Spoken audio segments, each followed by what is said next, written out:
बिस्मिल्लाहिर्रहमानिर्रहीम। अच्छा, ये मार्च 22 पेपर 22 क्वेश्चन पेपर 22 का मैं क्वेश्चन नंबर 4 स्टार्ट कर रहा हूँ। So let's get started. A child moves down a long slide as shown in figure 4.1। तो ये एक स्लाइड है, इसमें 2 पॉइंट बताए हुए हैं, एक एक्स बताया हुआ है, एक वाई बताया हुआ है, और स्लाइड कर रहे हैं यहाँ पे सरफेस ऑफ स्लाइड पर। The child moves from rest at the top and x of the slide, मतलब यहाँ पे इसकी वेलोसिटी एट द मोमेंट हम बोल सकते हैं 0 है। An average resistive force of 76 Newton opposes the motion of the child as they move to the lower and y of the slide। तो resistive force यहाँ पे लग रही है और F that is 76 newtons। The kinetic energy of the child at y is 300 joules। यहाँ पे जो इसकी kinetic energy आ रही है that is 300 joules। The decrease in gravitational potential energy of the child as it moves from x to y is 3200 joules। तो potential energy का जो change आ रहा है वो है 3200 joules। Determine the ratio of kinetic energy of the child at y when the resistive force is 76 newtons over kinetic energy of the child at y if there is no resistive force। तो resistive force जब है मेरे पास, उसने मुझे बता दिया है, तो काइनेटिक एनर्जी मेरे पास जो आ रही है दैट इज़ 300 जूल्स, क्योंकि इस वक्त तो वो स्लाइड के थ्रू नीचे आ रहा है। जबकि जब मैं बात कर रहा हूँ पोटेंशियल एनर्जी की, तो पोटेंशियल एनर्जी का मतलब है हाइट का चेंज आ रहा है, ये वाली वैल्यू। इसको अगर मैं सही से बना दूँ, एक ये है, ये, तो ये वैल्यू जो आ रही है मेरे पास हाइट के चेंज की वजह से, ये पोटेंशियल एनर्जी है। तो पोटेंशियल एनर्जी का जो लॉस होगा वो बराबर होगा गेन ऑफ काइनेटिक एनर्जी। अब गेन ऑफ काइनेटिक एनर्जी जो होगी without any resistive force that would be 3200 joules.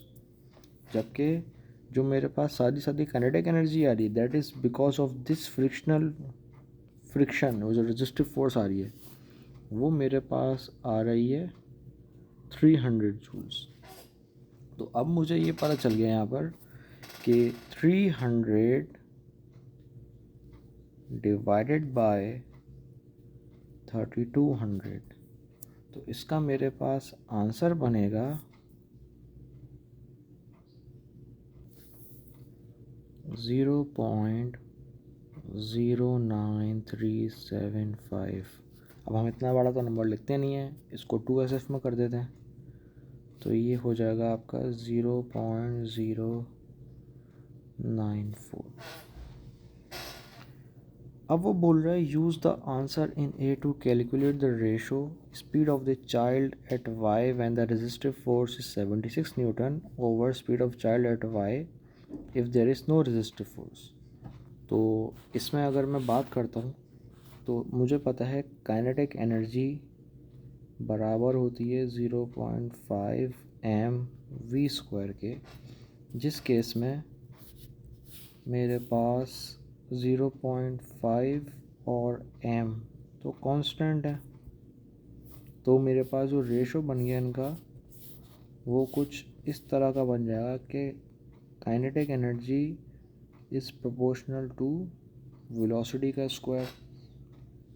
अब काइनेटिक एनर्जी का इटसेल्फ का जो रेशो आ रहा है दोनों का that is the same one, मतलब कि 76 नो रेजिस्टिव फोर्स का दैट इज़ 0.094, जो कि प्रोपोर्शन है वेलोसिटी के स्क्वायर से।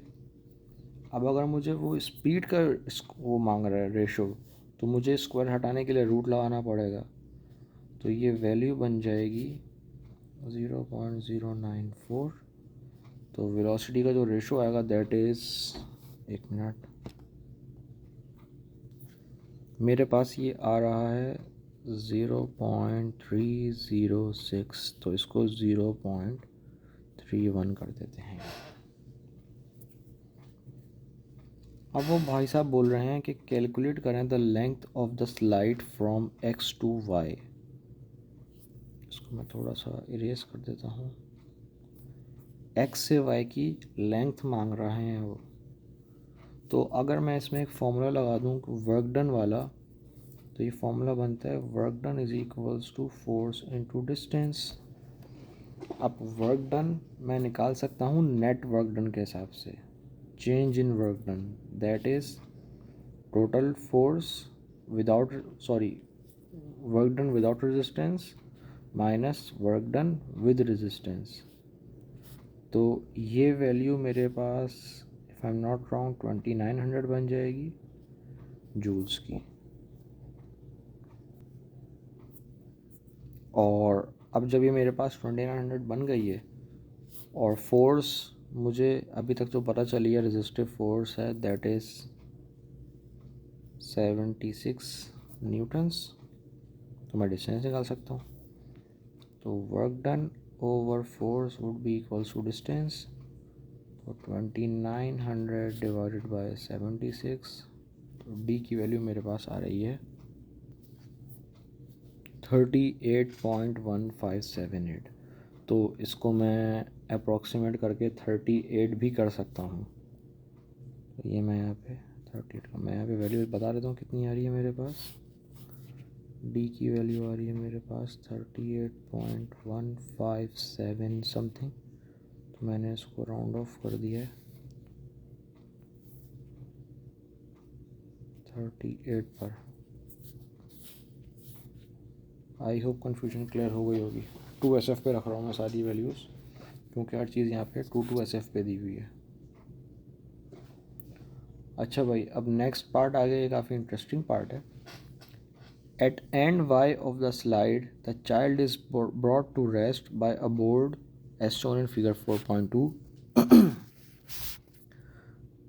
A spring connects the board to a fixed point. The spring obeys Hooke's law and has a spring constant of 63 Newton per meter. तो मेरे पास K की value आ गई है that is 63 Newton per meter.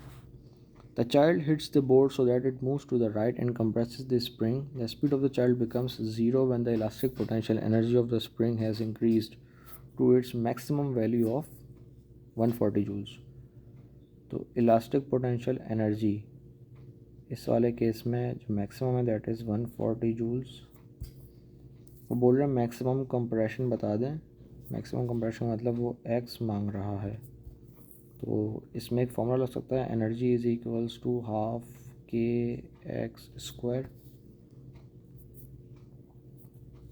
Energy पता है, के पता है, एक्स निकल जाएगा मेरे पास।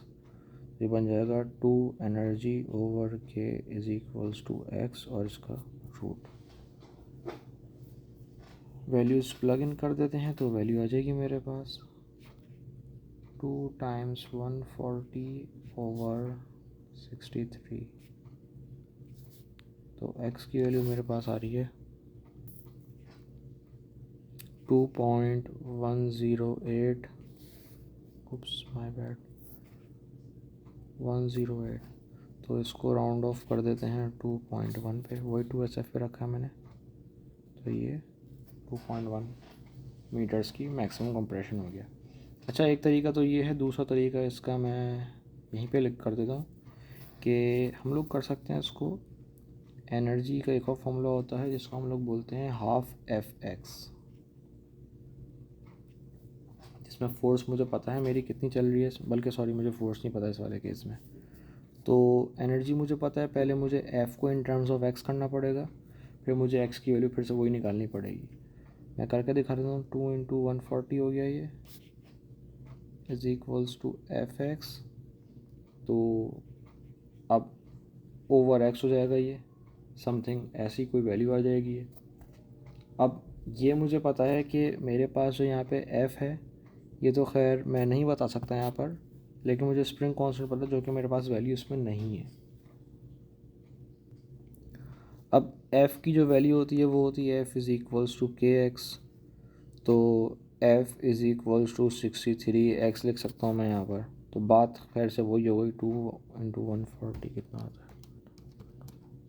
280, तो 280 is equals to 63x times x। तो बात वही हो गई, 280 को फिर भी डिवाइड बाई 63 करना है और फिर रूट ही करना पड़ेगा इन दी एंड, तो सेम चीज़ है।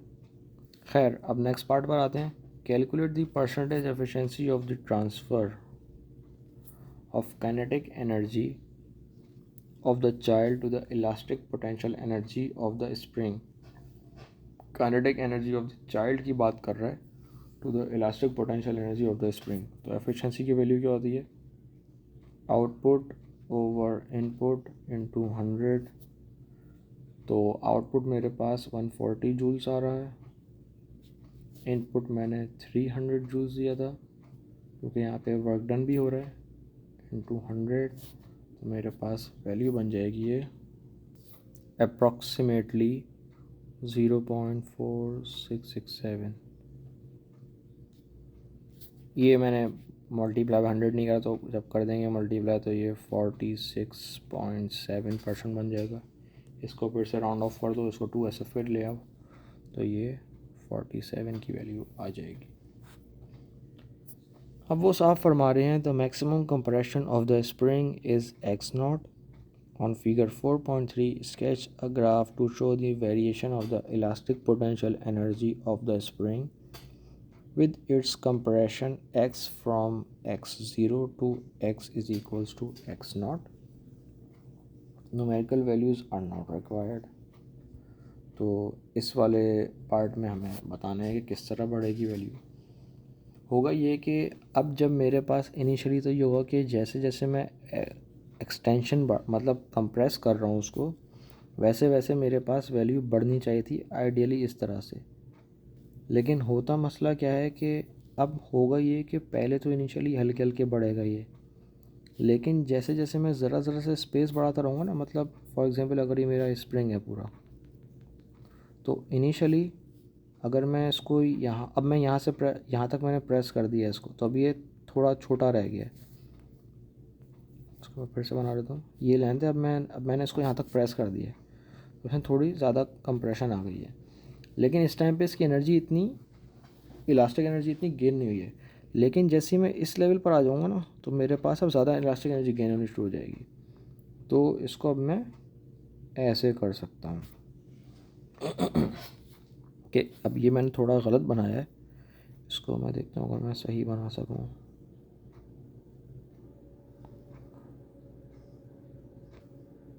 नहीं यार, खैर अच्छा, तो ये जो है ना कुछ इस तरह का बनेगा। मैं इसको ज़रा फिर से एक्सप्लेन कर देता हूँ सही से। अब हुआ ये कि जब इनिशियली स्प्रिंग इतना बड़ा है, तो अब जब मैं इसको कंप्रेस करके इतना कर रहा हूँ, तो इसमें एनर्जी थोड़ी बढ़ गई है, लेकिन इतनी ज़्यादा नहीं बढ़ी। लेकिन अगर मैं इसी को और कंप्रेस कर दूँ, तो अब इसमें ज़्यादा वो कंप्रेशन हो गई है, तो अब मेरे पास एनर्जी ज़्यादा आ जाएगी, इसमें ज़्यादा जल्दी इंक्रीज़ या डिक्रीज़ होगी। अगर मैं इसको इतना सा कर दूँ, तो ये और ज़्यादा एनर्जी इसमें गेन करना शुरू कर देगा। तो जैसे जैसे ही मैं इसको कंप्रेस कर रहा हूँ, वैसे वैसे मेरी एनर्जी इसमें बढ़ती जा रही है। ये स्ट्रेट लाइन है, ये लाइन गलत हो गई है मुझसे, मतलब ये इस तरह से है ये। तो खैर ये पूरा क्वेश्चन था इसका, आई होप समझ आ गया होगा। नहीं आया तो मुझे बता दें, मैं इसको फिर से एक्सप्लेन कर दूँगा। थैंक यू वेरी मच, हाफिज़।